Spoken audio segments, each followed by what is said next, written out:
Page 14, Amazing Grace. I think I've done a lesson on this arrangement in another Alfred book. I can't remember now. I don't know. I'm not going to go look. I'm just going to give the lesson again, and hopefully I'll say sort of the same stuff I said before. No sharps or flats. We're in the key of C major. Make sure you can do the C major scale at least 2 octaves up and down, and the A minor scale. 2 octaves up and down. 3/4 time with a pickup beat.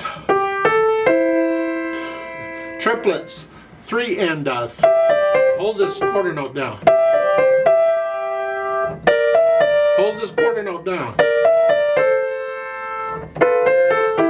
So make sure, because there's 2 voices. You see in the first line here. Now, the E, the stem goes down. The C, the stem goes up. That's an indication of 2 voices. It's like 2 people or 2 instruments doing this at the same time. So if you had somebody with another instrument that could read concert key stuff, they could play maybe one of these voices and you could have a duet or something. Just make sure you hold it down to.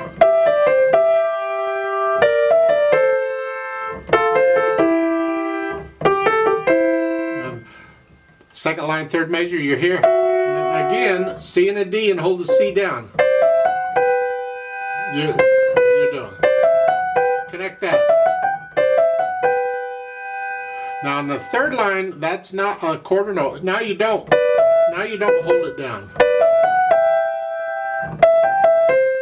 Come down. Now you do hold it down.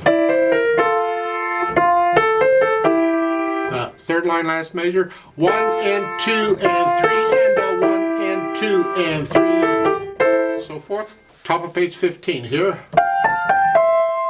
And that nasty looking chord is a D sharp, an E, and a G. Here.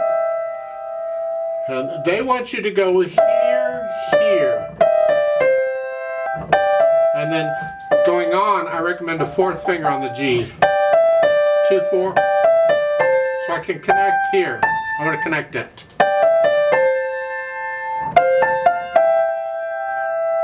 So forth.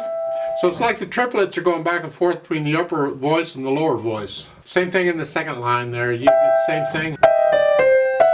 Here it's this is page 15, second line, third measure. Half note is an E and an F sharp. Here. So you're coming off that chord right before it. Here. And then here. Hold the C down. So forth. Next line.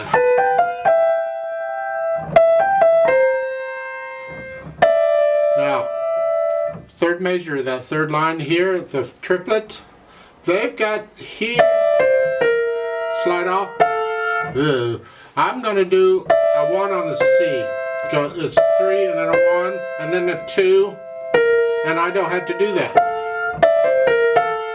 It's just a, that's all that is.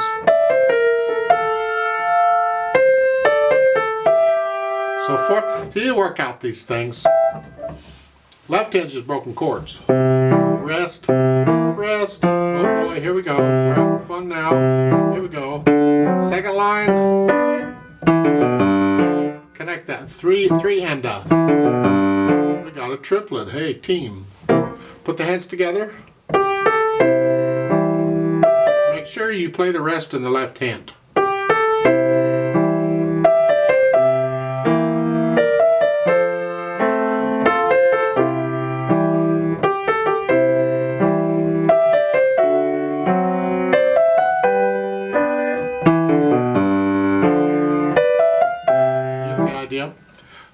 When you can get the hands working together, then to go back in and see what you can do. There's no real articulation.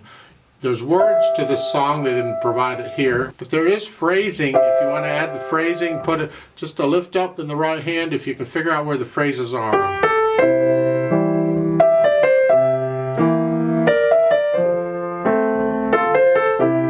Right there. First measure, second line, before the triplet, lift up.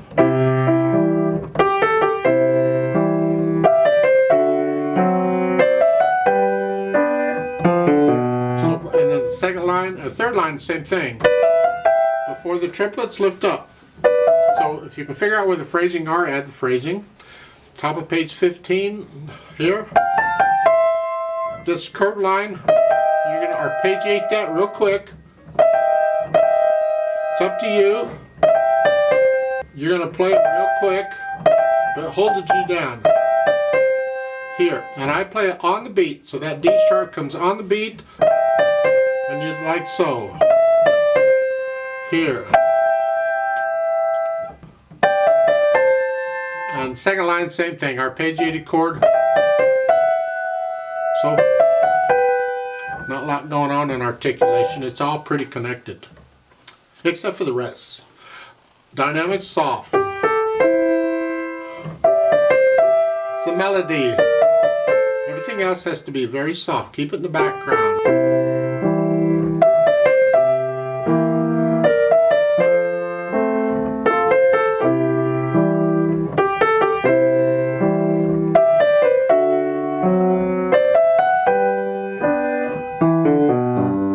Third line, you can crescendo up a little bit to moderately soft. Here. Keep the left hand very soft.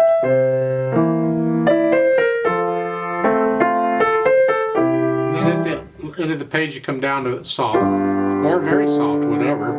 And then top of page 15, MP-MF. So the first time you play it, it's moderately soft, MP. The left hand's just very soft all the time. Then when you repeat it, now you go up to moderately loud. Keep the left hand very soft. So forth. And the end, the very last line, you're going to get softer, you're soft and all that. Okay. Now it's very dry and we need help connecting things, so we're going to add the pedal. They're showing a simple overlapping pedal throughout. Now if I pedal it that way, this is sort of what the beginning of this sounds like. Notes go down first and then the pedal. And I'm going to chase the pedal after I play the notes at the bar line.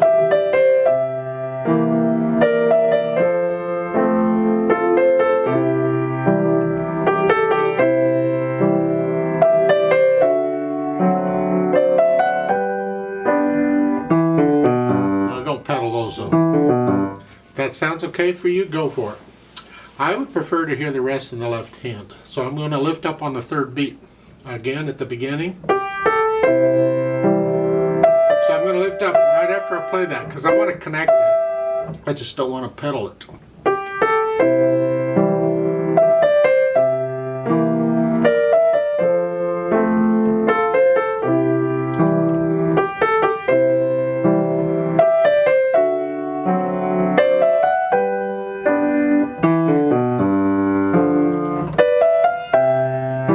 And that's how I would do it. You can do it the way the book is saying it's fine, or you can experiment and see what you think. But I think for the most part, I will lift up on the third beat throughout. If I want to hear the phrasing, then I'm going to lift the pedal so I can hear that too. As far as speed goes, what's a pretty famous melody? It's leisurely in the middle. So you can put somebody to sleep with this. That's all right. It's a really pretty piece if you get into it. So you got to get past the mechanics and the rhythms and the pedaling and all that, and you get into the music and start feeling the music, and then you interpret the music. You play it with feeling. That's part of interpretation. At the bottom of page 15 they say a little slower. Well, a little, I don't know how much slower, a little, I guess. That's a GA by the...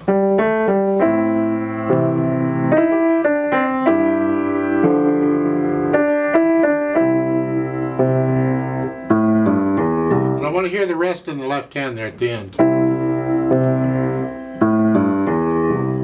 So I would lift the pedal with the left hand on the 8th note. They're showing you cover up that rest. I prefer to hear the rest.